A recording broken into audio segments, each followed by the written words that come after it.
എന്റെ മദ്രസയിൽ വരുന്ന കുട്ടി, ദൂരത്തുള്ള എല്ലാം ഞാൻ പിന്നെ കാണാതെ കൊടുത്തതൊന്നുമില്ല. ഇപ്പോഴും വരുന്നുണ്ട്.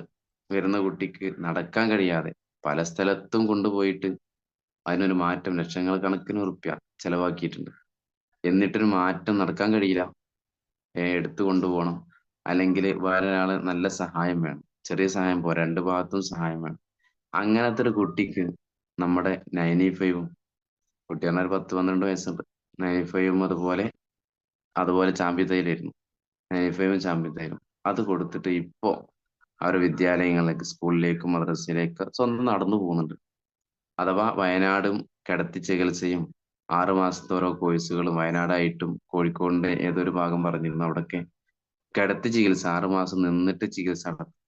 എന്നിട്ട് പോലും പ്രയാസം മാറാതെ ലക്ഷക്കണക്കിന് രൂപ അതുവഴി കടന്നു പോയി എന്നല്ലാതെ നമ്മുടെ കമ്പനിയുടെ പ്രൊഡക്റ്റ് ഉപയോഗിച്ചിട്ടാണ് അതിന് മാറ്റം വന്നത്. ഇപ്പൊ സ്കൂളിലേക്കും മദ്രസയിലേക്കൊക്കെ സ്വന്തമായിട്ട് പോകുന്നുണ്ട്. ആ പ്രയാസങ്ങള് 90% മാറി എന്നുള്ളതാ.